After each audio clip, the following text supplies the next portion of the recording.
Yeah. I just want to boost the tweet. Well, greetings, everybody. Thank everyone. First off, I'd like to thank everyone for being here on our panel, and I'm going to allow them to introduce themselves in a second. But my name is Mike Espinos. I am the GaryCon Community Champion. It is the name I am saddled with. And I am so pleased that Temple Smith was able to reach out to me, and we set up this great panel for everyone today, and I am really looking forward to letting them present. And I am going to do the best thing that a male white man can do who's almost middle aged, and I'm going to disappear and let them do their thing. So I'm going to hand it off to Temple, and you guys will you guys are good to go.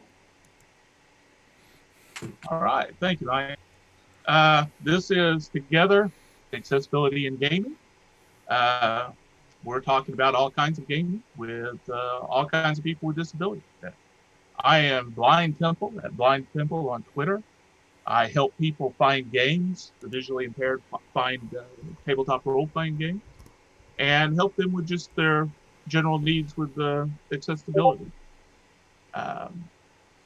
And you can find me there and ask me any questions. Once a month, I have an Ask Me Anything, Ask a Blind Guy question thing on Twitter, and I'm glad to answer them there. If Jen, would you like to introduce yourself, and we'll just go around the clock. Sure. Hello, I am Jen Kretschmann. You can find me on Twitter as DreamWisp. You can find me on Twitch as DreamWispJen. I'm also on a number of different tabletop streaming shows.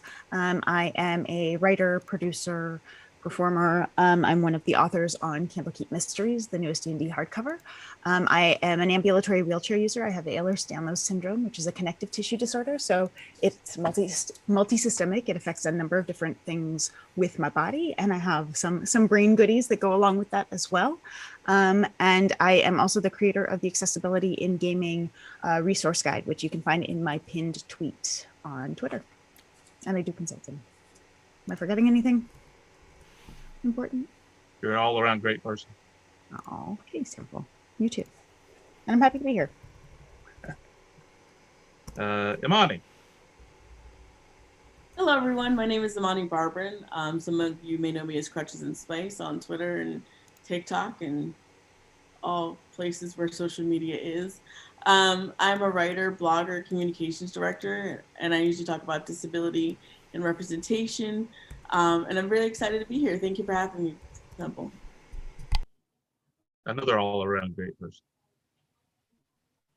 And then we come to Jim, who's, well, acceptable person. Thank you very much, Temple. And to add to Temple's kindness, when I first joined Twitter at Braille Knight, he was the person that introduced me to the blind community there. So a great person. I'm Jim. I'm visually impaired from Stargardt disease. I'm hearing impaired. I work for the Canadian National Institute for the Blind in my day job. And in the evenings and weekends, I run Knights of the Braille, a community of visually impaired tabletop role-playing game enthusiasts. And as a community, we are now making tabletop role-playing games accessible. And thanks for having me, guys. Good to having you here. Shauna.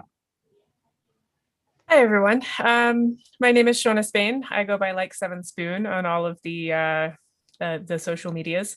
I run accessible TTRPGs. I myself am autistic with some fun additions like ADHD and whatnot.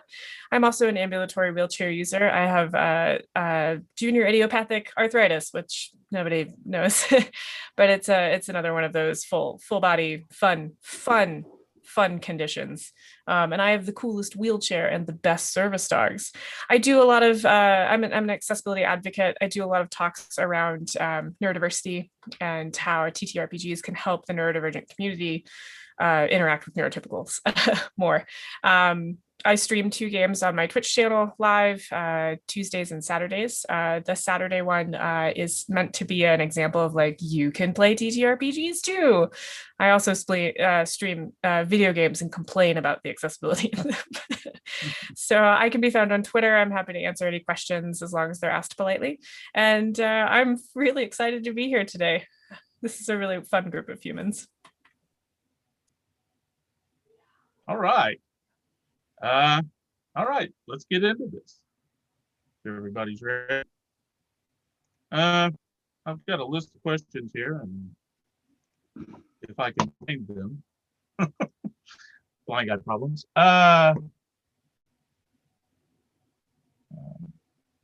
Oh, has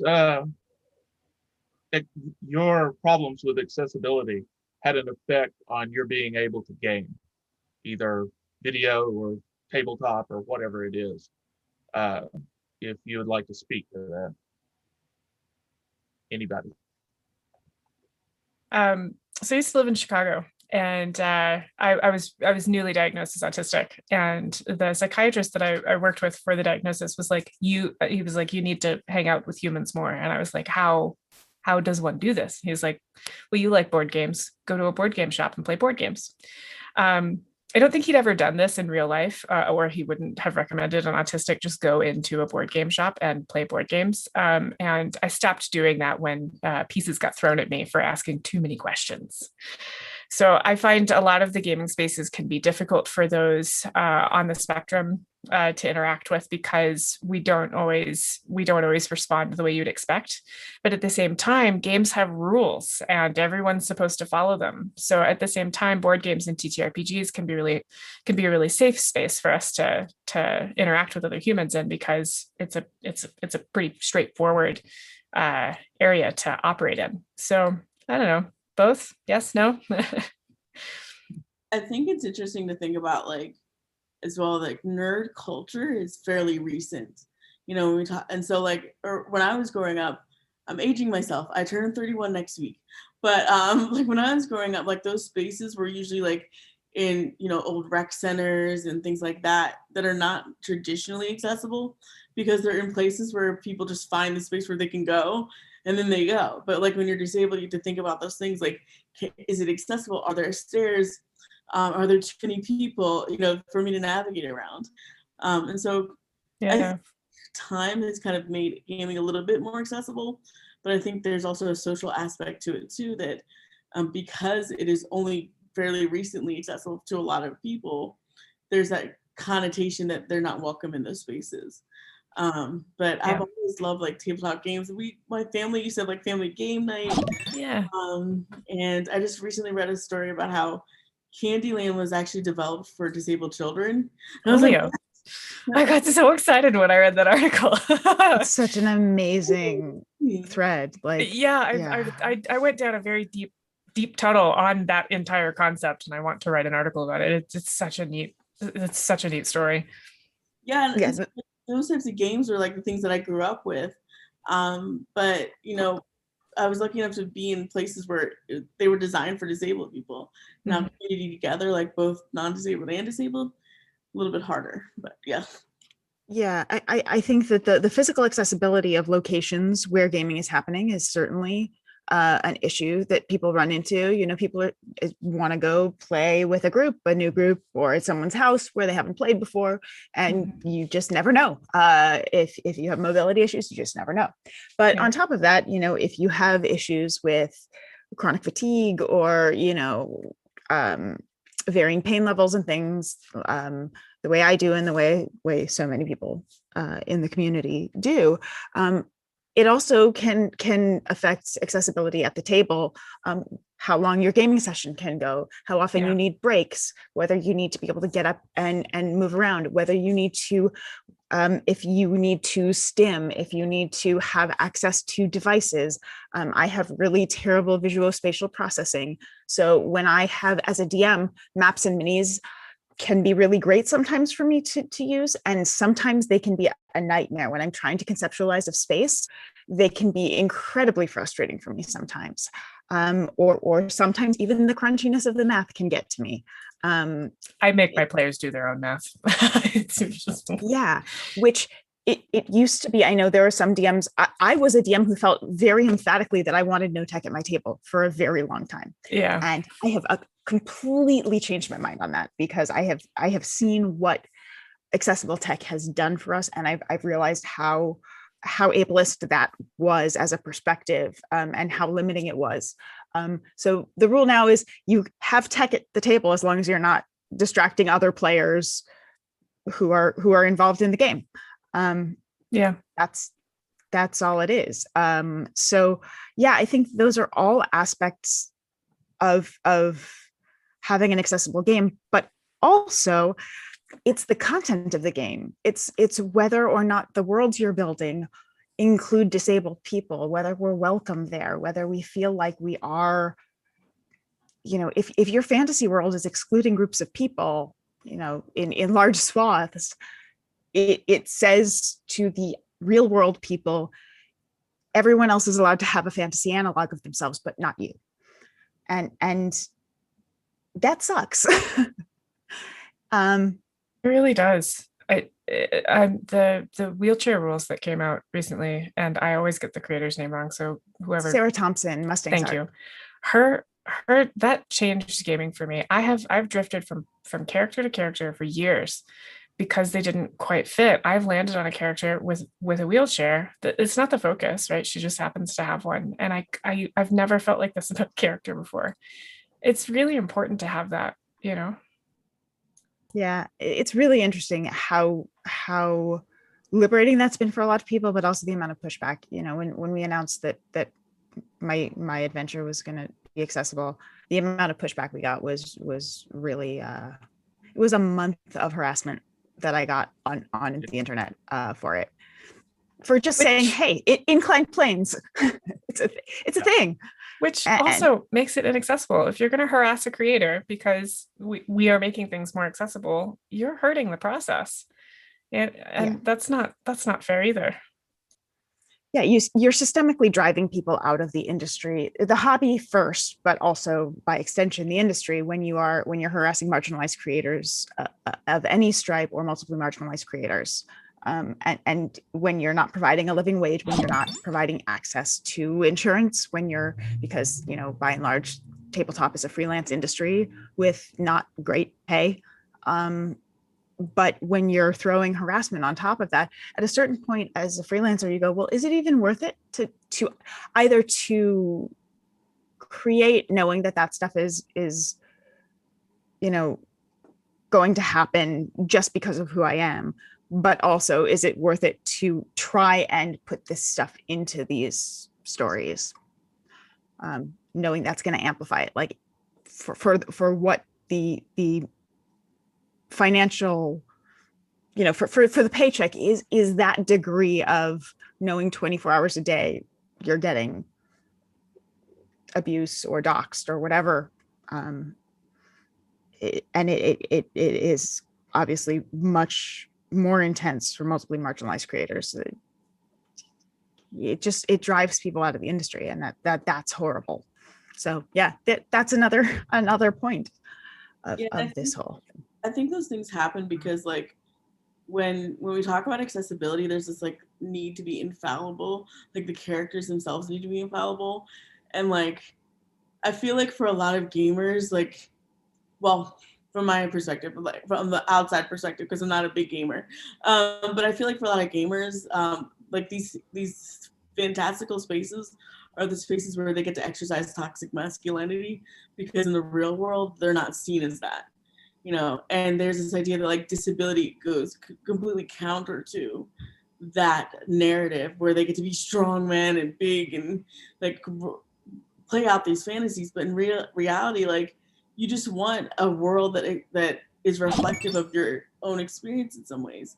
You want to have a character that can go through these things in a wheelchair or with crutches or with a cane, because that matters to you. And I feel like people don't understand that part, where it's like, I just want to see myself represented for once, and people just completely fight it every single time. Yeah, and they you ask if you can have a fantasy world with accessibility devices, and they say no. And you say, well, do you have any characters who wear glasses? You have wizards who wear glasses? And they go, well, yeah, but that's not. And you're going, yeah, it is. It's my favorite thing to bring up. Yeah. Well, and then pirates seems to be the other thing that just Yeah. managed to be excused endlessly. You're like, they can be swashbuckling, adventuring, on the high seas, and yet, multiple amputee with prosthetic, like, it's weird how they do that, how those conversations end up going in that direction. The number of times I've, somebody's pushed back on an accessibility device and I've been like, okay, do you see glasses as an accessibility device? And they're like, no. And I'm like, cool, I'm going to take your glasses away, and can you drive? And they go, no. And I go, well, then you have an accessibility aid that helps you do something that you can't naturally do on your own. Like, is that a problem? I don't, and they're like, no. And I'm like, then why is my cane a problem? Yeah. Why is my wheelchair a problem? Well, you can't go up a set of stairs in a wheelchair. Yeah. Whose fault is that? Right. Like, I didn't do that. Yeah. So it's a really interesting conversation to have. Well, there's a lot of non-disabled people that are much more comfortable with us as long as we stay in our place as regular stereotypes of who they are comfortable with us being, like a pirate being a multiple amputee with an eye patch, and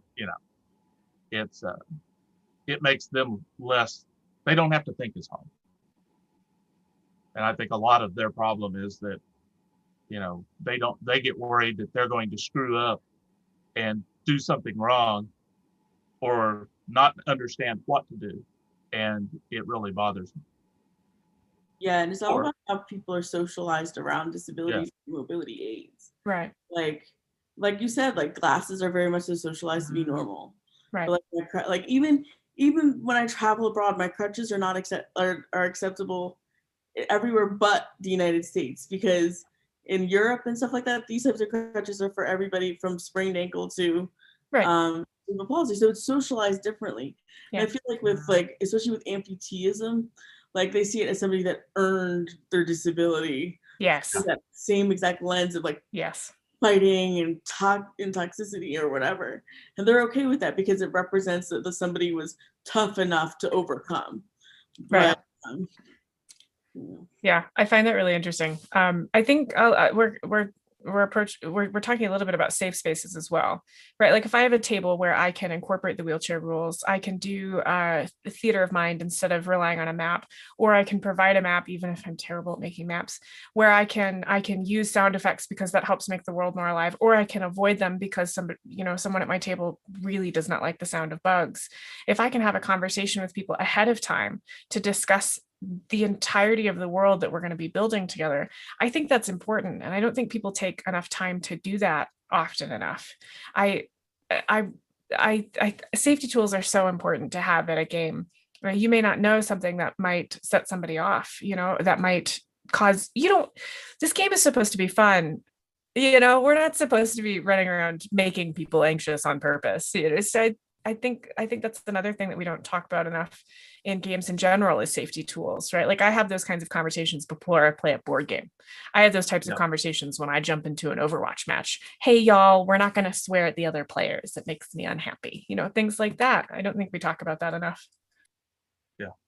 Well, that's we're used to it because we're more sensitive to the abuse that the disabled take. Like we had a safety conversation before this panel. The problem is that so many people that don't have something like a disability that they're constantly hit in the face by able people they don't think about it ahead of time. Even the common, being worried about talking about something that upsets somebody else. And when you come down to it, it's just being a decent human being and being polite. It's not a special thing that is you have to sacrifice to do for somebody else. It's just being a good person. Yeah. Now, Jim, you mentioned that you work to make spaces more accessible. So you must have run into this kind of thing before where a game wasn't accessible, and you must have seen all kinds of ways that you probably didn't think of first. Somebody comes to you and needs a space made accessible and needs your help. Do you have any examples you want to share? Yeah, absolutely. I mean, I think visually impaired people face very different challenges to accessing the game in terms of approaching it with theatre of the mind. If that didn't exist, it'd make it very difficult. We can't use maps, as you mentioned, and virtual tabletops are inaccessible entirely. A lot of rule books to games, I'd say 95% are not accessible, and that's a whole other conversation. But in saying that, most players I've met have been really decent people. whether it's D&D or anything else, they've been extremely helpful.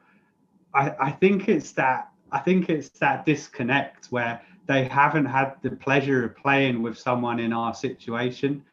And once they do, they'll be like, man, these people are great. I'd love to have them in my game. But I think they're so used to what they're used to and they don't want to change things. And, you know, you don't have to, as you said, like if you're running a game a certain way, that's fine. You know, I run Warhammer Fantasy Roleplay, pretty hardcore game, lots of prosthetics in that and horrible lives. And it's just not a nice place to be. But I set that beforehand. I say to people, you know, this isn't D&D. We're not superheroes. We're, you know, regular people, and it's pretty grounded. But D&D is as you guys are talking about specifically, is a very different world where people are superheroes. And I think that including this stuff with accessibility now will slowly grow, and the combat wheelchair and other forms of accessibility will develop into these cool magical items and special tools and things that can be used in the world. And I think in 5-10 years, that stuff will be in the game and people will love it. And then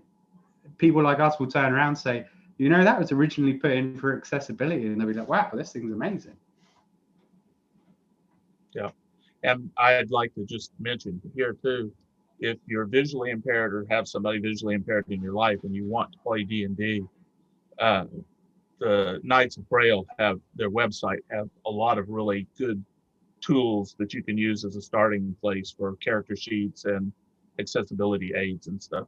I use them all the time. Whenever somebody asks me for something, I send them Jim's way because they have the best stuff.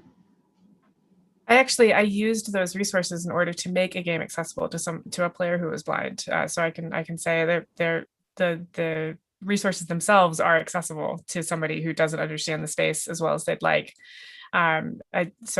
It shouldn't be scary. They're also nice. You can ask questions and they will answer them without making you feel bad. So it's a good space to be in, I think.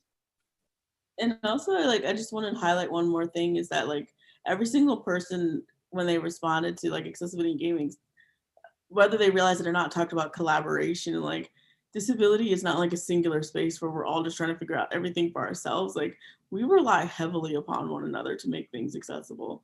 Oh, absolutely.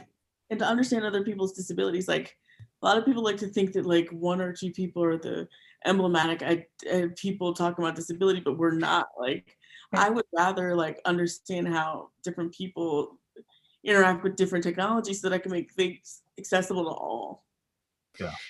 Yeah, I think that's an important thing to call it as well, right? Like I use Jen's materials all of the time. I'm a volunteer coordinator for Game to Grow. I use their materials all the time. I recommend their materials to anybody with neurodivergent kids constantly, right? Like they've got a great training program, you know, and so I tell people about that.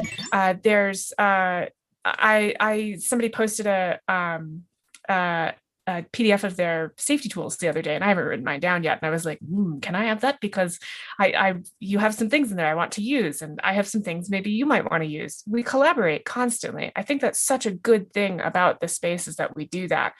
We have to. I can't know everything about the blind experience. I am not blind. I do have weird eyes, but I'm not blind, so I can't represent that community at all. So I think that's a good thing to point out. I want to push back a little bit on one thing though, like this, absolutely, you do not have to include any of this in your game, 100%. But I also want to point out that so many disabilities are invisible. So many people have people in their lives who are disabled that they may not have talked to you about. And so by creating an inclusive world in whatever story you are telling, you are letting them know that stigma is not present at that table, which is creating a much more comfortable gaming space to have those discussions and to have them open up and say, maybe you have someone who after realizing that you have disabled characters in your world who are not tokenized, who are not exclusively villains or exclusively, inspirational heroes, that they're just people living in the world doing their jobs and whatever you have as other NPCs or, will come and say, hey, I wanted to let you know I'm autistic and I'm more comfortable if I can get up and stim sometimes. Like that might be something someone might not have been comfortable telling you before they realized that your game is inclusive. Exactly. Exactly. I'm really glad you said that. Yeah. And it also changes the way that people perceive disability in the real world. So whether or not they have that in their life, you are helping the entire community by reminding people that we're human. Exactly. Yeah. One thing I would say too, though, is if you're going to include these kinds of things in your game, I encourage you to involve yourself in the community, talk to creators, talk to people who are willing to talk about what it's like to be autistic. If you're going to put a stereotype or a trope in your game because you haven't done enough work to know what an autistic person in real life looks like, then that's not going to help. Right. I don't like to incorporate disabilities into my game. If somebody wants to try out what it's like to be ADHD, not your therapist. There are D&D therapists. Again, Game to Grow, D&D therapists. Go talk to them. I am not one. So I don't deal with that. Now, if somebody comes to me and they're like, "Hey, I want to play an ADHD character," and I'm like, "Cool. Would you mind sharing some context with me about why?" And they go, "Well, I'm ADHD." I'm like, "Awesome. Can you tell me what ADHD looks like for you? And if your character is going to be different, how can I help you with that?" And if they're like, "I don't want to tell you," it's like, "Cool, also fine. Let's talk about what that's going to look like at my table." Having those conversations, I think, is really important, but I think it's also really important to avoid tropes, avoid stereotypes. And if you don't know what that looks like, lots of stuff you can look up online about it. The Fate Accessibility Toolkit is a resource that Evil Hat put out a couple of years ago. Elsa Hunason was the editor-in-chief for it, and it's one of the most comprehensive tools I've ever seen. It's an incredible book, and it is authored by disabled people authentically, talking about their disabilities and designing mechanics out of their own experience. It is specifically for Fate, but so much of what is in there is applicable to any system that you might run. So I cannot recommend that book highly enough. I don't want any more wise old blind men, please. I'm not wise. I'm just blind. Well, and one other thing I'd like to mention too is take agency for yourself in games you're invited to. All the time, I have people expecting me to play a blind character because I advocate for the blind. You don't want to play an accountant in D&D any more than I want to be blind everywhere in D&D. I do that every day in my real life. I want to play a fantasy character too and be the hero. And not that I can't do that as someone who's blind, but I just like playing other characters. It's absolutely. Can't force people, or you can't force people to play what they don't want to play or what isn't interesting to them. No, representation is very important, right? Like that we're able to play as ourselves is very important. But you're right. Like I shouldn't have to have to play the wheelchair character in order to feel comfortable at the table, right? Every game I've played in, because I am very loud about this, has no disabled villains. Like that's not why people are disabled, or why people are villains. And I've played as a non-disabled character, so I think that's important too, is we want the representation, but we don't always have to use it. Well, there's at a certain point they try to use your disability performatively, where we're to show how good a people we are at this table, we're letting this disabled person play a disabled character and everything. Tokenism, right? So that's good. And that's it's not about the person just being a gamer and playing a game. It's about you doing it for their alternative reasons. Okay. Do we need another Moni, one? were you going to say something? I was just gonna make a quip about how I always had to play Scary Spice because she was the only black one. So there you go. Yeah, exactly. I wanted to be Baby Spice once, and nobody would let me. So I understand this completely. You would be an adorable Baby Spice. I would be here for that. 100%. Pigtails. What else? Just in general, have any of you experienced gatekeeping, getting into games, or people questioning? What's that? Yeah, I don't know what you're talking about. Gatekeeping. What? Well, just to start off with my experience is that because I'm blind, I can't drive and I live in a rural area. So before COVID came around, it was almost impossible for me to get a game, because I couldn't get a ride to somebody's house or to some game shop or something. And the first time that I tried going to my favorite game store in Tulsa, I went up to a table where they were just getting ready to start a D&D game and asked to join, and was told, no, I can't. I couldn't because I had technology, because I have to use a laptop in order to do everything, to use D&D Beyond. And they wouldn't allow me. And they said, besides, we're full. And then I go and sit down on the other side of the room to wait for another group to start. And they're not aware that I have a little bit of vision and can see that they take 2 other people after I walked away. Oh, man. Everybody assumes if you've got a white cane, you're totally blind. Yeah. Yeah, absolutely. I've experienced gatekeeping and what I was discussing earlier, where most tabletop role-playing game books are not accessible. Our Knights of the Brow community is sort of limited to Dungeons and Dragons and a few other games that we made accessible. It's very disappointing. I see a lot of people campaigning for representation in games at the moment, and I don't really join in on that, because we just want access to the books at the moment. It's hard enough campaigning for that, man. We haven't even thought about us being in the game. We just want access to them. And even D&D Beyond, it is not accessible to a screen reader, the character creation. So much stuff isn't. And it's so frustrating to see advocacy in so many ways, except for us to be able to play the game. Like, come on, man. Like, it's when we're arguing for the accessibility of the books, like that should show you, that should be a really clear illustrator of where we are with this. Never mind Roll20, never mind Discord. The tools that we're using, just there are things out there that will make them accessible if you do a little bit of research, a little bit of work. So frustrating.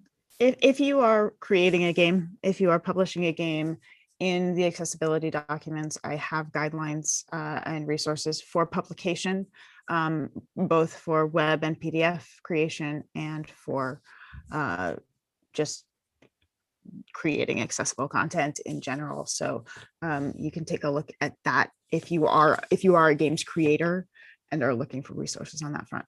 But also hire consultants, beginning, middle, and end. Hire paid consultants. Disabled consultants. Hire those people and give them money for bills and stuff, please. Absolutely. Yeah, I think for me, like, I have a hard time with, like, not necessarily gatekeeping, but like I've tried to get more into gaming as like the pandemic has started, but it's so intimidating as well. Because like I'm a visual learner and I have to be in something in order to learn it. And there are so many people that are like, well, this is for this level of gamer, and you would know what you're talking about. Why don't you go back? I'm like, well, the way I learn is not through books. Like, it's not through like Mommy, I have a game that I run for beginners specifically to teach them how to play D&D. I'd like you to come join me sometime. You get to play as the doggo. It's super fun because I understand that. Sometimes you're a kinetic learner. I get that. Yeah, like I have to, and I've told people this so many times, like, and they'll wait till the very last second to give me information so that I can learn something, and then I'm fumbling during what I'm doing, and it's so hard because it's like I'm intimidated to even start because of the idea that I'm not good enough to just start, Yeah. Well, and the main reason I added you to this panel, other than the fact that you're a wonderful human being, is that you are a gamer that's right on the fringe of becoming a gamer and getting into it and everything. And that's a perspective we usually don't hear a whole lot about. It's usually guys like me that's been playing since 1980, and we need the new people to speak up and explain their problems and, where they're coming from. I think my favorite gatekeeping beyond having any conversations around safety tools is I invited somebody to my game once and they were like, you run the game? And I was like, I do run the game. And they were like, but you're autistic. And I was like, I am autistic. What's the connection? And they were like, you realize to run the game. And then they started explaining to me how one would run a game if one could read facial expressions and whatnot. And they ended with like, you have to talk to humans if you're going to run a game. And I was like, oh, really? You have to talk to you're talking to a human right now. And they were like, yes. And I was like, you're making me feel very uncomfortable. And they were like, okay. And I was like, you're no longer invited to my game. And they're like, so you're going to keep me out of your game? And I was like, yes. And they were like, why? And I was like, because you're making me feel unsafe. And they were like, this is bullshit. I was like, I agree. Good day. Like, yes, I'm autistic. Yes, I can run a damn game. Yeah. Like, I could talk to humans, just sometimes weird about it. One day we're gonna have a conversation about what able-splaining and like. Yeah. I was trying not to use the word able-splaining, but like I swear to God, if the next time somebody goes, Shauna, I'm just gonna give you a little bit of context so that I'll go throw things. Yeah, I've had constructive criticism before that I wasn't running a map good enough. It's like, I let you run the maps with the minis because you're the ones that can use them. They're just, little blobs that I can't see. Yeah. For you run it. But other gatekeeping I've seen, we see gatekeeping around I wanted to join a game once. They wanted all the characters to be male. I didn't want to play as a male, so I wasn't invited. Yeah. I was in a game once and I realized that the villains were orcs and that they were very much modeling them after the Black community. And I was like, this isn't cool. And they were like, sounds like this isn't the game for you. There's so many different ways of. One of my other favorite ways of gatekeeping was the game was in a location that had no stairs. And I was like, awesome, I get there. I have a condition that requires me to use the restroom on a fairly regular basis. It had a step. And I was like, damn bit. So now when I call locations to ask if they're accessible, I ask how many steps are into the bathroom. Gatekeeping can be really subtle, right? Like I had a GM once tell me, they were like, listen, if you're not comfortable telling me about something that comes up in the game, because I was like, can we have a conversation before the game starts about things I would consider unsafe or would rather not deal with in a game? And they were like, if you're not comfortable bringing things up during a game, then this might not be the right game for you, because this is a game for consenting adults. And I was like, do you understand that consent involves a conversation where you get consent? And they were like, no, you're just consenting. I was like, so I'm just consenting for you to do whatever you want in the game? And they were like, yeah, you have to trust me. I was like, this conversation's helping that. Like, it can be subtle. And it can make us feel bad about ourselves. It can make us feel bad about us asking for accommodations. We shouldn't have to ask. They should just be normal. They should be socialized. And 2, don't make people feel bad for your shitty game. Like gatekeeping is one of my least favorite things. Yeah. Well, again, I think it's just a thing that ables use to feel comfortable doing what they're doing. And because they're afraid of their ignorance, of what extra work they're going to have to do to accommodate us. What's interesting too is that like a lot of these places will, like, specifically from like my social justice work, like people are not really interested in like actually being anti-ableist or like deconstructing ableism. They're afraid of looking ableist. Yeah. Like they're just afraid of being called it. And so like they'll do things like gatekeeping because they don't want to be put in a situation where interacting with them will reveal to people that they're ableist. I hadn't thought of that. That's an interesting concept. And so they'll gatekeep in these really strange ways because they're basically signaling that they're not a safe space without saying it, so that they don't have to be called out on it. Yeah.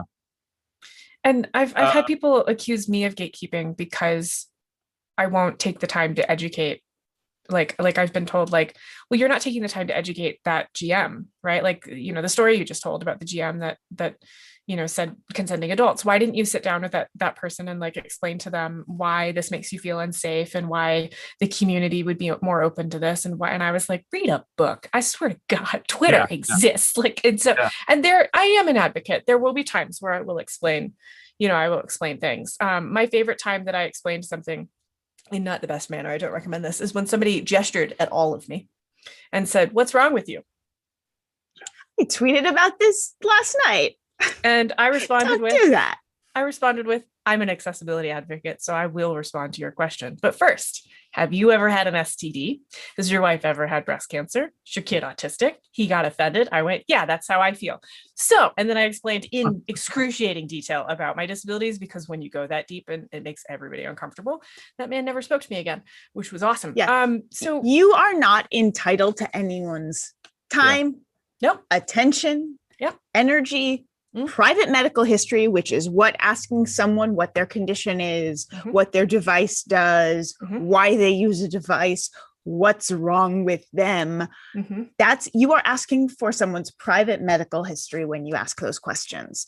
You have no entitlement to it. Please don't ask.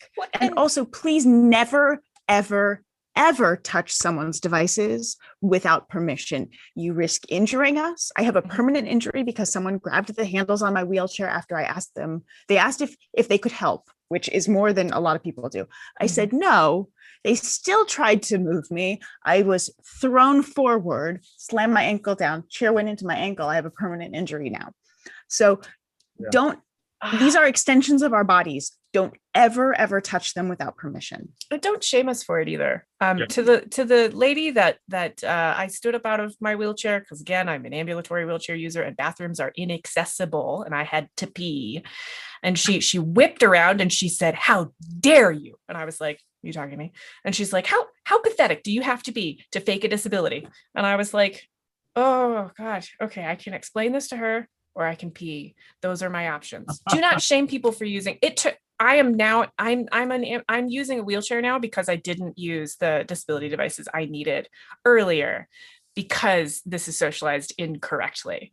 Use your cane. You think you need a cane? Try it out. Is it helpful? Keep using it. Use your crutches. Yeah. You might need them. Try them out. Might be helpful. Use your wheelchair. Use everything. Try them out. If they're helpful, use them. Don't shame people for them. Let people use technology. In case you weren't already aware, disability is not binary.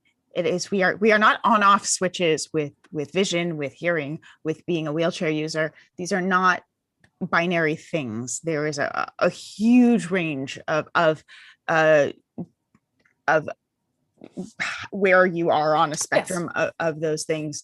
And so the fact that so many of us feel a need to performatively use our devices or behave in a certain way in public for safety, because the threat of harm or abuse for actually, using our physical or mental abilities that day is so high. Functioning labels should not exist. I am autistic. I'm not a high functioning autistic. I'm not a low functioning autistic. I am autistic. There are some days where I cannot speak, cannot move on my own. I can't see very well. And God help you if you try to touch me. Right.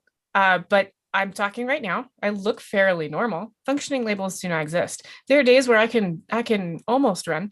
There are days where I can barely move. My friend taught me my favorite response to functioning labels, which is, "What's the task?" Oh, that's a good one. Isn't that great? Yes, I love that so much. Yeah. Yes. I like the description there of the, performance with your tools. Like Temple talking about his blindness earlier, and Jennifer, you saying it being on a spectrum. Carry a cane and people come up to you and grab your arm, as you say, like with your chair, like you're gonna buy me dinner before you grab my arm, and they do it out of the best intention, but ask people if they need help, as they do, without grabbing them. And then the other thing is Shauna was saying, like, you have to take things at face value. You know, I tell that to people all the time. They bring up disability. If someone tells you they have limitations or they need something, you don't turn around and say, well, you just did this, or I saw you do that. Just take what they're telling you at face value, please. And that goes with games as well. You know, if someone tells you they can't do so, they're not doing it for attention. They're not doing it because, you know, they're trying to be difficult. Just take it as it's told to you, please. It's very helpful when you do that. Yeah, and I think that it's really important to like reiterate 100% that people's perceptions of disability are dangerous, extremely dangerous, super dangerous. Like when I've been grabbed off the street, like, so I have cerebral palsy, and what happens if my legs leave the ground without my brain connecting them, my legs have left the ground, my body will panic, it'll spasm, and I'll start freaking out. Oh, and somebody bear hugged me off the ground, started lifting me up off the street. Why? Because he saw that I was trying to get in my car, and it takes me a couple of tries. Like, I do it, but it takes me a couple of tries. Yeah. And then he got belligerent and angry with me when I started fighting back. Like, this complete stranger who did not announce themselves, who lifted me off the ground, was upset with me because I was reacting in a way that said, there's a complete stranger lifting me off the ground. Like a couple of levels to that one. Yeah. Like, yeah, so like when we say that your perceptions of disability are dangerous, they're dangerous, even in a lot of unspoken ways. Yes. You know, when we talk about, like, you know, I don't want disabled people in this space, or like, you're really counting on the idea that you'll never become disabled, and two, will never be in a position where you have to live by these stereotypes. Every single stereotype and barrier that you are reinforcing right now are waiting for you. Yes. That's why we say it's not binary. You are on the spectrum. Yeah. It depends on where you're going to be in this very moment. Somebody approached me once, and I have a service dog, as I stated earlier, cutest service dog in the world. And she's laying next to me, and they approached me and they were like, "Oh, you're blind." And I was like, "No." Yeah. But how can I help you? Which was my response after I got a service dog. I wasn't using the chair yet. I got her for autism. So that was my canned response. Nope. How can I help you? No matter how you approach me, right? And she stops and she goes, "Oh, you must be one of those autistic kids." Now, I was new to the service dog. I was new to the autistic diagnosis, but I was pretty sure, even in that newness, that you couldn't tell, right? Like, we don't look a certain way. And I was like, what? How can I help you? Like, I couldn't get through this interaction because she was making this about her inference for she obviously, everybody knows about guide dogs, right? Not everybody knows that there are different kinds of service dogs, but she obviously knew there were at least knew about autistic service dogs. And it made the interaction really strange. And I was like, how can I help you? And she's like, well, can you? And like, in my head, I'm like, not helping you now, damn it. But like, at that moment, I felt unsafe. I did not know where this interaction was going. This was not the usual social contract of, how can I help you? Well, here's how you can help me. Cool, let me help you. This had turned into a conversation about my medical stuff instead of just, how can I help you? Those kinds of conversations happen to us every time we leave the house, sometimes in the house. It's terrible. That's what it boils down to, right? Is you're a faker, and I'm going to try and out you. Yeah. But, you know, what's really the benefit of this for you? You know, right? Insulting. Like, I take my eye out. Like, the amount of random ass people who suddenly become medical professionals is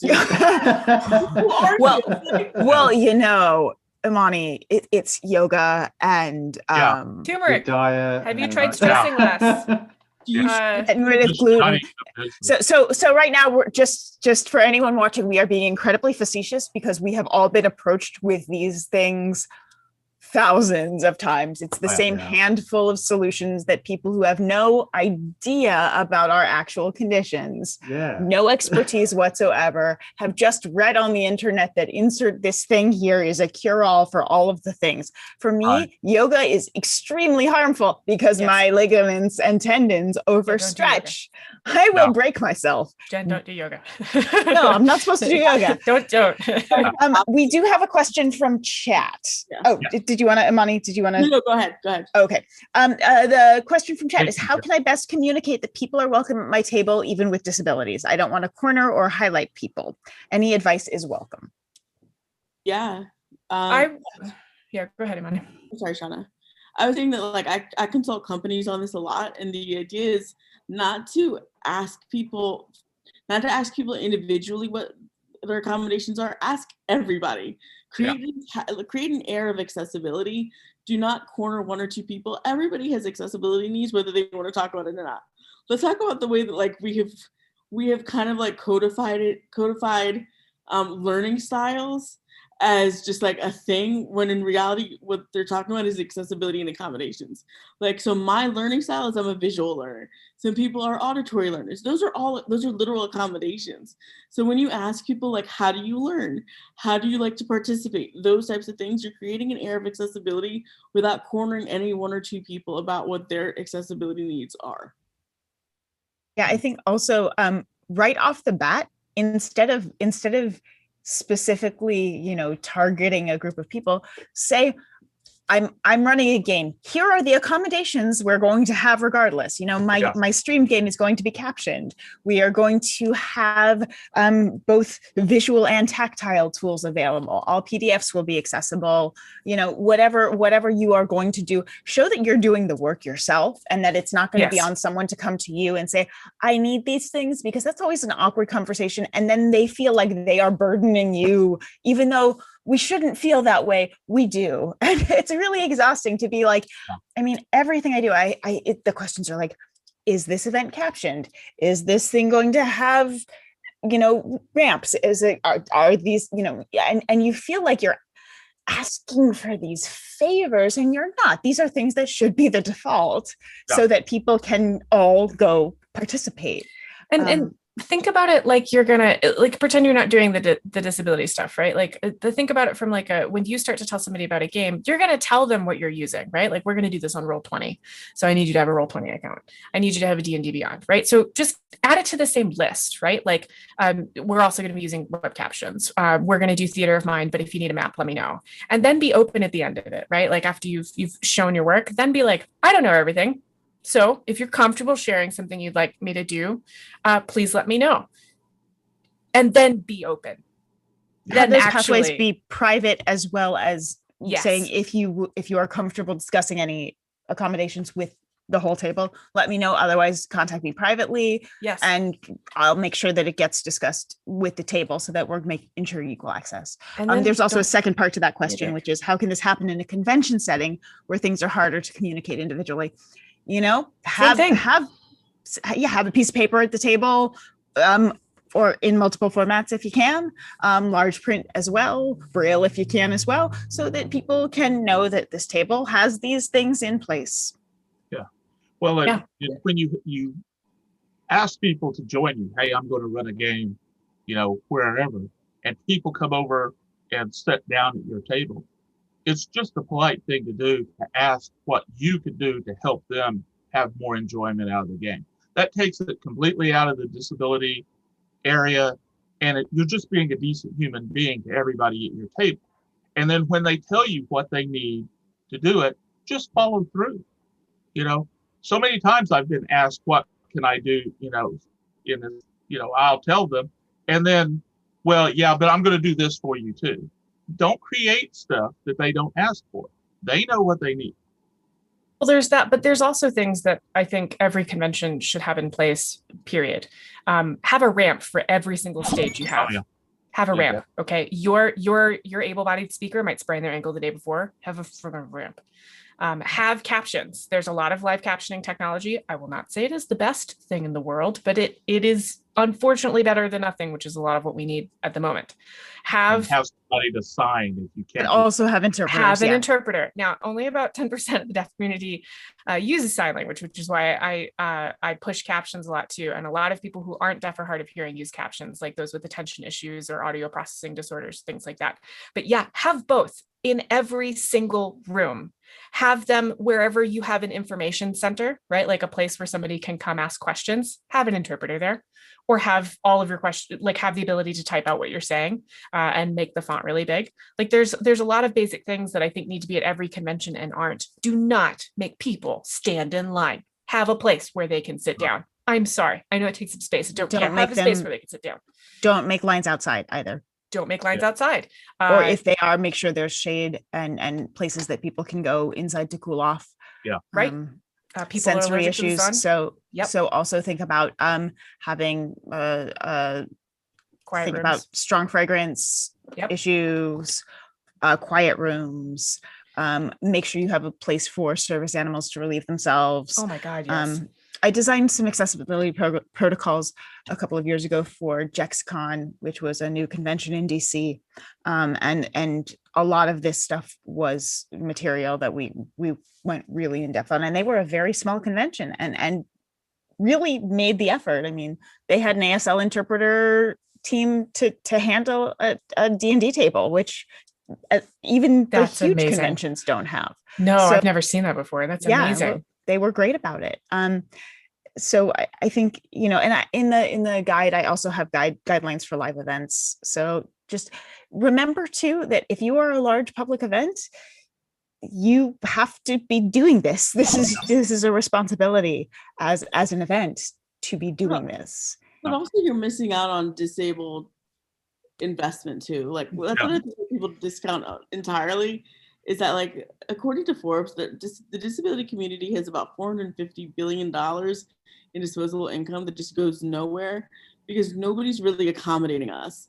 So when you think about accessibility, I like to give the metaphor of the Cheesecake Factory menu. Like, that's what accessibility should look like. It should not be one or two things that you deem okay enough for accessibility. It should be a list of things that people could choose from, and they could create their own accessible environment using the tools that you provided, not that they had to ask for, that you provided. It's a really good point too.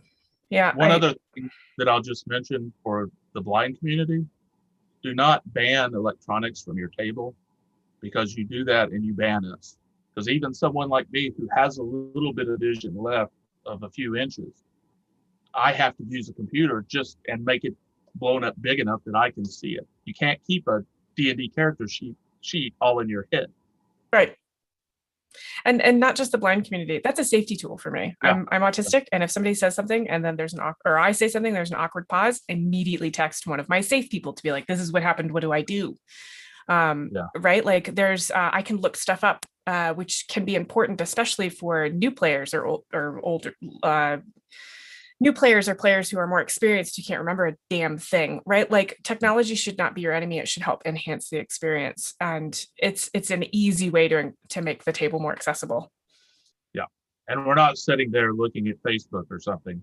We're actually using it to access our content. If they are, but you know what, as a person with ADHD, like if I do need to go and look at Facebook because I realize my attention is wandering, and this is going to allow me to actually focus on what's happening, I might be looking at Facebook. As long as I'm not grabbing the person next to me and saying, hey, watch this video on Facebook. Right, exactly. And drawing the attention of the rest of the table, it's not a problem, It's what people need, and have breaks. For goodness sake, please build in breaks. Breaks. I swear to all things shiny. Hour and a half to 2 hours is the maximum that you should ever have. You should have an open table, ideally, regardless. And if you're ever going to do some sort of like timed quest, timed challenge, you need to warn people well in advance. You need to take a break right before. You need to make sure everyone has had any snacks they need, had a chance to stretch, use the restroom, whatever they need. But also I strongly encourage making sure that your table feels good about having those types of quests, because those can be incredibly stressful. But breaks, even for my non-disabled players, the difference in attention and energy is so dramatic. The game is so much better. This is a case of like the things that benefit disabled people also benefit non-disabled people. The net gain here. But an hour and a half to 2 hours is the absolute maximum without a break. Well, and breaks. Open table is ideal though. You should be able to stand up and walk around and go to the restroom whenever you need it. Agreed. And breaks can be used to the DM's advantage. It's like anybody that wants to take a break, take a break. And then the one or two people that are left at the table that didn't want to, you can work that into your game. It's not something that's a hindrance. It's something that's an opportunity. But also, please, if you take a break as a table, let your DM take a break as well. I so often will have to spend my break looking up answers to questions for people, and then I don't get a break when I really, really needed it. Absolutely. You all did a great job answering about the convention. To that person's question about their own personal table, the fact that you're asking how you can accommodate people is already first great step. Creating that environment, like Temple said, where people feel welcome. As I mentioned earlier, I run some grim, dark, edgelord type of games, but I create a really happy environment. I give people attention outside of the game and make sure that they feel they can approach me. And if I have someone that can't pay attention all the time, which I have, they'll constantly say to me, sorry, can you repeat that? And because they weren't paying attention. And just be patient, just give people what they need, understand that they want to be there and that they need a little extra help. I need a little extra help as a blind person. That's fine. And I wanted to say about breaks too. Breaks are a good way to provide accessibility for invisible disabilities. Yes. People that just, for whatever reason, don't want to disclose or cannot disclose. Like putting in a break is just a good signal to people. Like, okay, we understand.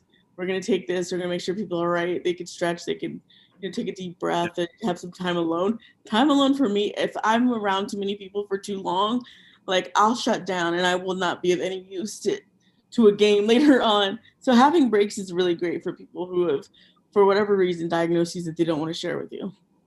Yeah, absolutely. Agreed.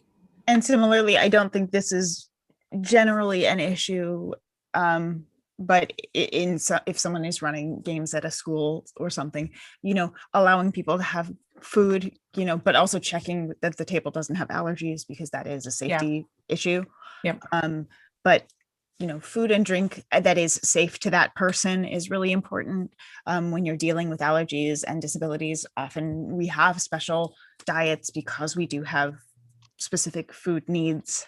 In general, people should be allowed to eat what they want, but I know that a lot of places would have, like, it would be a club where you get pizza and then that's the only option and you can only eat it at this designated time.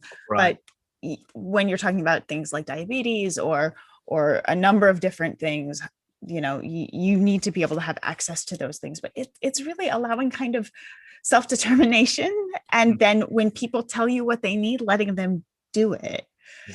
And listening to what people are telling you. It's honestly, it's not that hard. Access is not that hard. I get asked. You can practice. Get asked that all the time. What's the number one best thing I can do to help blind people at my table? And it's like, first off, there are thousands of different types of blindness that people have. There is no one thing. I always tell them what I just said a minute ago. Ask them what they need and then provide it. And if they tell you they need electronic devices, that means they need power for those devices.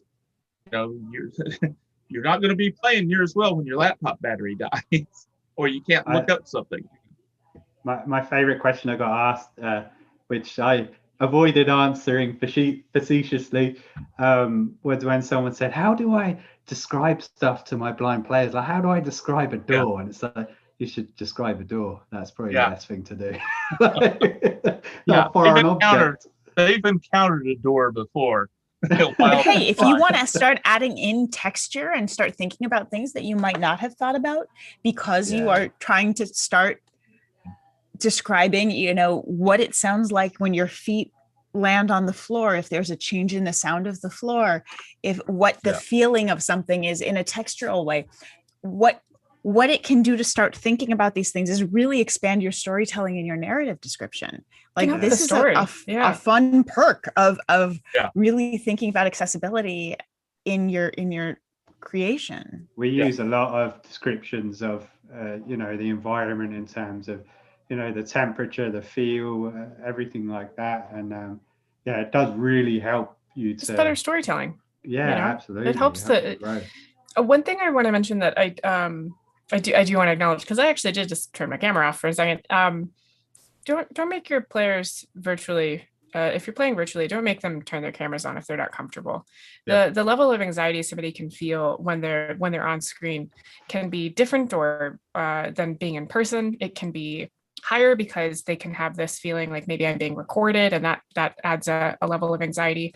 They can like, I just don't want to make facial expressions today for you, so I turn my camera off, right? I know that there's a lot going around, especially in the education community, about engagement. I'll tell you what, if my camera's not on, I am more engaged, I swear to God, every single time. So you want to be conscious of that, and you don't want to, I don't want you to question it. I really don't. If somebody leaves their camera off, maybe a private message if they normally have it on to be like, hey, are you okay? Is there anything I can do to support? But not hey, your camera's off and I need it to be on, turn it on so I know that you're paying attention. You're setting up an expectation there that to pay attention, you have to be modeling a certain behavior, and that is not inclusive at all. Right. Yeah. It And also- I'm sorry. I was saying also, like, especially for people who are of different socioeconomic backgrounds, having your camera on to show your environment is not really something that people really want to do. And Right. one of the things that the pandemic has done is it has completely blended the line between home, entertainment, and work life. And so now all of that's happening in the same space. So people also think that think about the fact that people may not be comfortable with you seeing their space when they participate. And also for trans, queer, and gender nonconforming folks, it can really cause some additional distress. So there are a whole lot of reasons. Or someone is having a bad day where their energy is low, and the effort of looking presentable, which, you know, big quotes there, might be too much. There are so many reasons. So even requiring people to be on voice is a huge thing. Yeah. Let people be in text if they need to be. I mean, And obviously there are pay attention issues to with it. conflicting needs at times, but Yeah. Yeah. There have can be, strategies. but ask the community, right? Like if I had somebody ask me once, they were like, hey, you're nonverbal sometimes. How do you play D&D when you're nonverbal? And I'm like, well, I asked my GM to pay attention to the chat.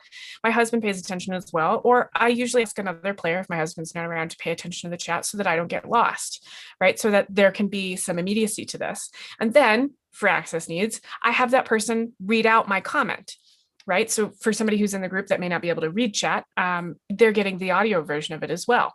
Yeah. If I've got somebody in chat that is having an audio, or I have somebody in my game that's having an audio processing thing, I ask the group to put comments in a separate thread where somebody can keep up to date if for some reason I can't do captions, right? There's a bunch of ways that you can accommodate that. And if you're like, I have no idea, ask the community. We are here and we will answer questions. I promise. Yeah, I've gotten messages, 2 whole messages that they sent over DMs because they didn't have courage enough to say it out in public. Why my background was messy when I was live streaming. And it's because this is my bedroom and I have to know where my meds are at, which are all this dresser directly behind me. And blind people locate stuff in a certain spot for a reason. You know, it's not because I want to show off that I'm largely medicated. And the You're so artwork fancy. on the wall You've got behind so many bottles. You're the fanciest disabled human. the artwork on the wall behind me was done by my nephews and nieces. And if you don't like it, then the hell with you. I was in a situation once where I was really anxious. I was masking really well. I like to think. And my service dog came up and climbed into my lap because I'd ignored all of the escalating. You need to stop whatever you're doing because it's bad.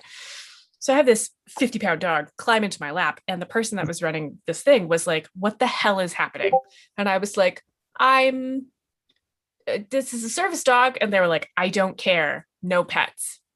And I was like, "Not a pet," and they were like, "Don't care, get rid of the dog." So I muted my camera and they were like, "Turn your camera back on." And I was like, So I turned it back on and I said, "I'm autistic," explained my entire diagnosis and why I was using the dog, and specifically how this person was making me so anxious. My dog felt like they had to crawl into my lap to do sensory crap. And the person was like, "Wow, so you're going to take up all the space in the meeting to explain your disabilities? Don't do this." Yeah, no. Don't do this. Yeah, this is... I really hate the audacity of somebody causing a medical issue for somebody and then being upset with the process of what it takes to come down from them. Like, what do you like? People think of us as completely solitary beings that are not affected by anything or any of the evil things throw our way, and then act like it's such an inconvenience when we have to fix the problem they created. exactly. It's well, it's annoying to have people just not, they're going on with their life and they're not actually taking into consideration what you need. Last week I tweeted about this. I forgot my cane one morning when I went to dialysis, and I put it in my bag at night so that I know where to do it. I don't use it around the house, so it's when I get off the bus right there at the dialysis center that I pull it out of my bag in the morning, and it wasn't there.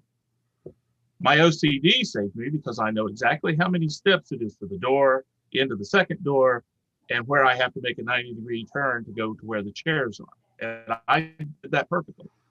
It when I had to go in to sit down for dialysis that I was lost because they moved crap around it.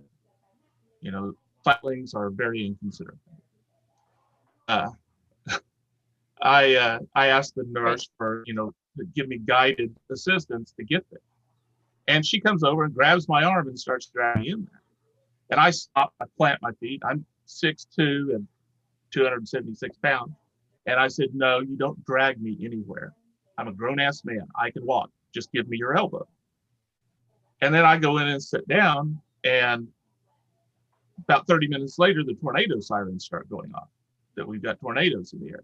That's fun. So now I'm sitting there hooked up to a machine with blood pumping in and out and no cane, and my anxiety just going through the roof, and plus it's 5 o'clock in the morning, so I'm not in the best situation. And when I asked, one of the nurse for, I'll need help getting out of here. I don't have my cane and everything. And they said, oh, yeah, no problem. Don't worry about it. But I do worry about it. I don't need someone telling me it's not a problem. I need somebody reassuring me that they're going to be there when, we all go for cover in the safety area. And it's that just, they're not worried about it. So why should I be worried about it? Yeah. It's you have to take other people into consideration and have compassion and empathy for the situation they're in. You can't just assume because you've got things under control that they have things under control. Yeah, I've had that in gaming, and a lot of blind folks have, where people do things on your behalf. Oh, we're running a battle map, but I'll move your miniatures and I'll tell you where everything is. And it's like, that's really nice of you, but I'd really like to be able to play the game. As you say, Temple, someone doing something on your behalf is great, but you want that independence. You want to be able to do things yourself. You don't want people stepping in at every moment. And that's like people want to help as well. And it's great to offer help, but once you've offered it once, we'll ask if we need it after that. And a lot of this in running games and accessible games is giving the people tools to act independently. I think that's a really important thing to remember. Absolutely. Yeah, it's the don't offer help, or it's not even not offer is the wrong word. Don't give help unless someone asks for it. Exactly. Most of us have figured out very complex strategies to cope with the world that is not designed to cope with a world that is. I'm having a little aphasia thing happening. Okay. We have all developed complex coping strategies for a world that is not designed with us in mind. Yeah. We have figured out ways to get by. We will ask for help when we need it, but please give us the opportunity to be autonomous, unless we are specifically asking for that help, because your help often means that we are being excluded from participation. I know that sounds a little conflicting, because we just asked all of you to include accessibility in your games. I do not want you to see that as conflicting. You should include accessibility in your games. You should also let us ask for the kind of help we want, because Jen is right. We create our own coping mechanisms. You've met each one of us. None of us are the sum of our disabilities. I am not the only, not every autistic person is like me. Not everybody is like Jen with her disabilities. Not every, like it's, we've got two different blind people here, right? And they have different experience as well. That's a good illustration. So yes, include a basic accessibility in your games. Have captions. You'll cover a whole swath. Describe things visually. You'll cover a whole swath. Let there be technology. You'll cover a whole swath. You're still going to get people at your table that are like, I don't want to use digital dice. I don't think they're fair. What can we do? What can you help me with here? Right? You're going to get people with individual needs. Respect those. It's exactly like if you offer somebody a drink from your fridge and they're like, well, what do you have? I would like Coke. You are accommodating that person's individuality. Do it with make it as casual, make it the same kind of casual. You have drinks in your fridge, you're covering basic accessibility. You're giving people the option to ask for something specifically that they want. Make it as simple as asking for a drink from someone's fridge. Yeah, and I just wanted to also add, like, don't be belligerent if a disabled person says no. Like, if we don't want you touching us or helping us. Like, do not be seriously that jackass. Like, don't do it. I don't get it. Like, because I've had a multitude of people who will offer me help and I'll be like, no, and then they'll get angry with me and then the situation becomes dangerous. Yeah. So don't be that person. Yeah. I almost got kicked off a plane once. I had my service dog and this guy tried to take a picture of her and I was like, hey, please don't do that. He started screaming at me and telling the flight attendant that my dog tried to bite him. And I almost got kicked off this flight. I'm autistic. I was traveling on my own. If I'd gotten kicked off the flight, I would have been stranded and my husband would not have been able to find me. I wouldn't have been able to get home on my own, right? So this person, because they took my no the wrong way, created a very dangerous environment for me. We should be allowed to say no. You're allowed to say no. We should be allowed to say no. Absolutely. Yeah, autonomy and self-direction. I mean, basically you're providing access, right? You're allowing people to access the thing. And then at that point, you are allowing for autonomy and self-direction. So the person can get in the door and once they're there, they can choose where they want to go. That's really what we're trying to get set up here. So having an accessible table means you're providing equal access in the door, right? Means everybody can get themselves to the table and know that they can access the game and have the resources they need to play. At that point, it's then what does that person need individually to be able to continue to be a full participant? And that's when you need to listen to getting in the door, maybe somebody has an access need. I mean, there are many things we couldn't cover today, but maybe there's something someone has to ask for that we didn't talk about. Cool. That's self-direction and autonomy.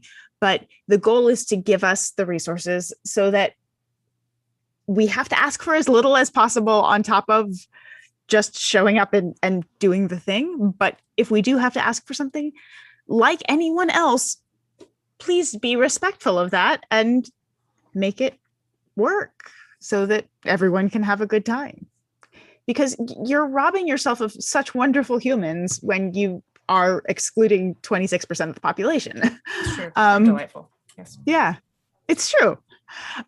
So find ways to welcome people to your table and treat everyone, disabled or non-disabled, with respect and consideration.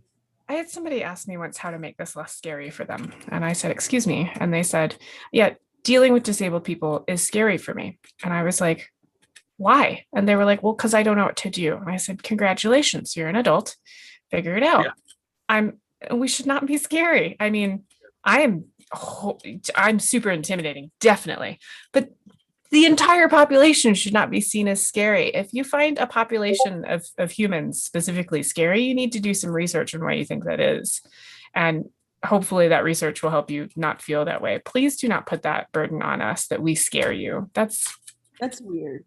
Like, also, super weird.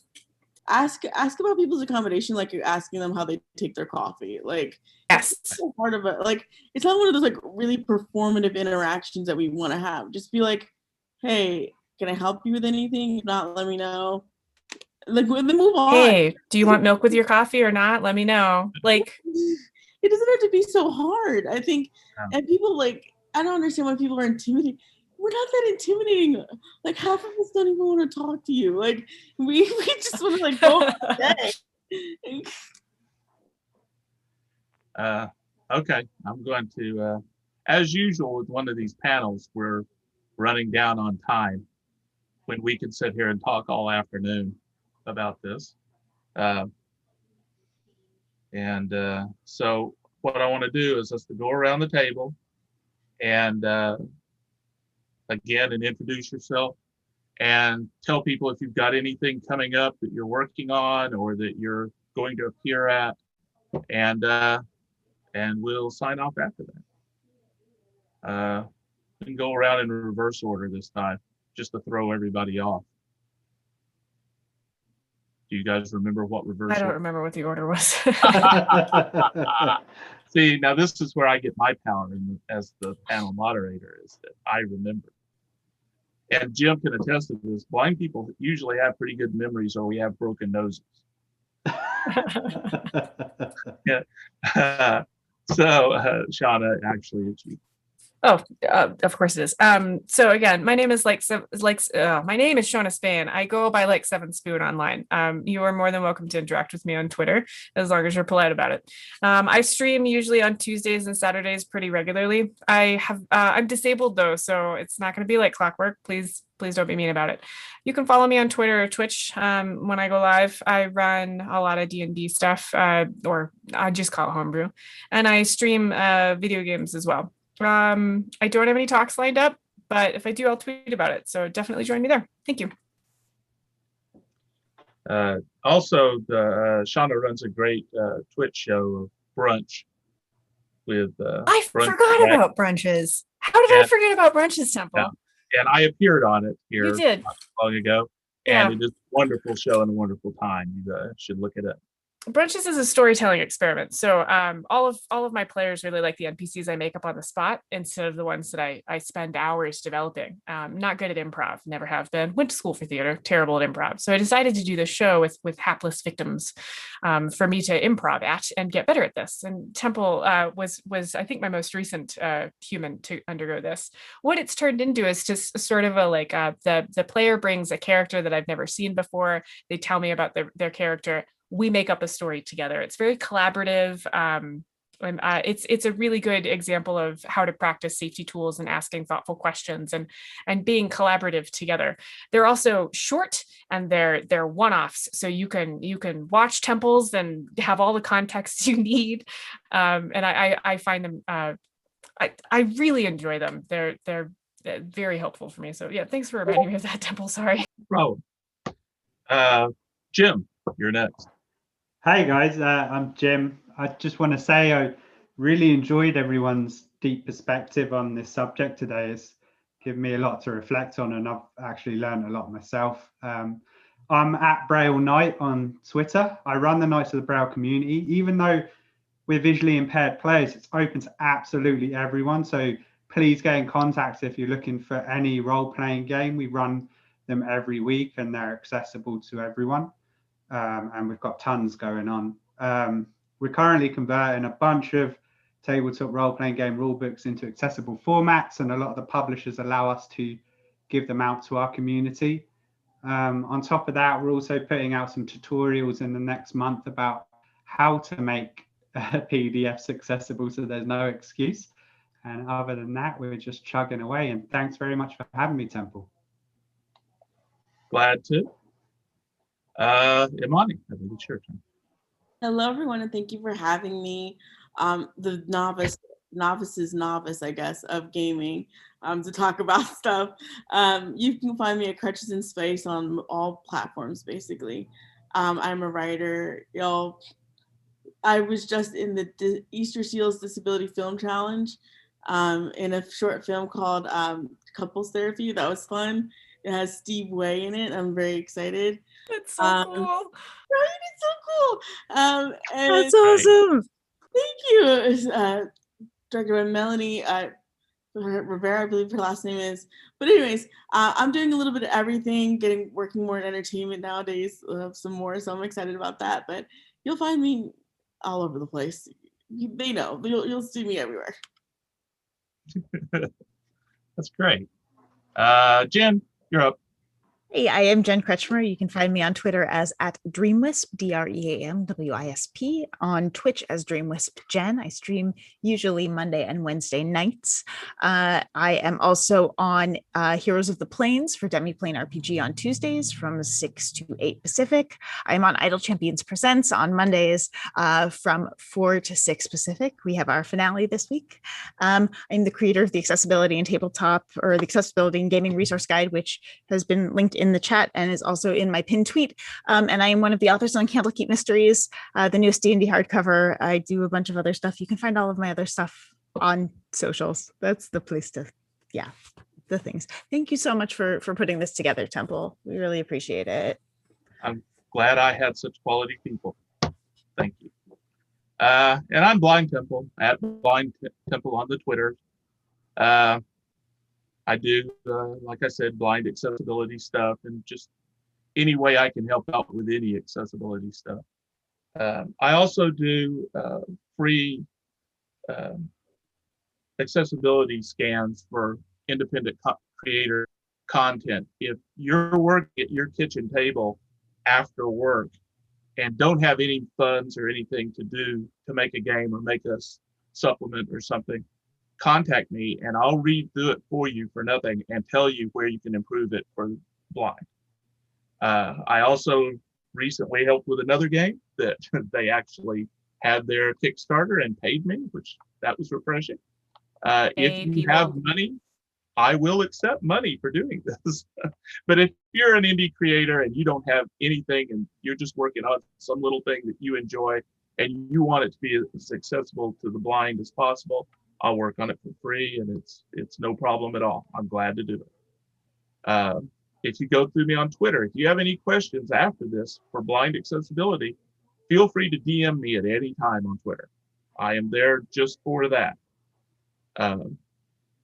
I have next week coming up, just to do a little self-promotion.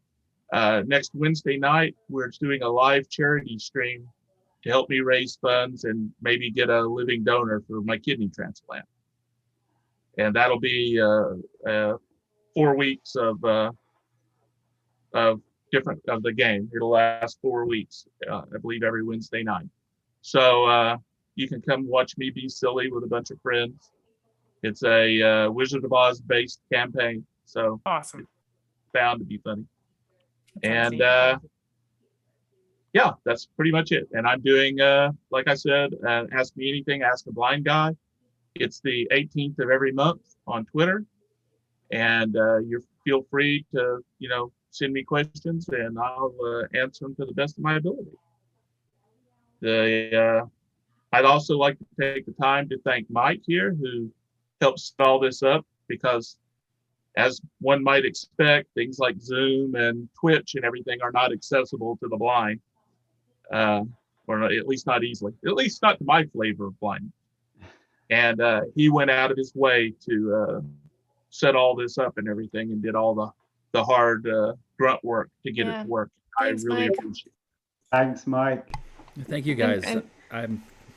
This has been amazing for me, and it's been a real treat for GaryCon to be able to have something like this and showcase how great all the gamers are. Thanks for everybody for being here too. I got to tell you, I know what I deal with on a daily basis, and I know what it took for me to get here today. So I appreciate all the energy you spent. And Temple, thank you so much for inviting me. This was really nice. Thanks. And thank you for chat. I know it takes time to show up in chat as well, and I really appreciate everyone that showed up there. You asked good questions. You had really good engagement. You were all nice to each other, which is good. Everybody be nice. And if you've seen the advertisement for this, everybody's Twitter address is in that.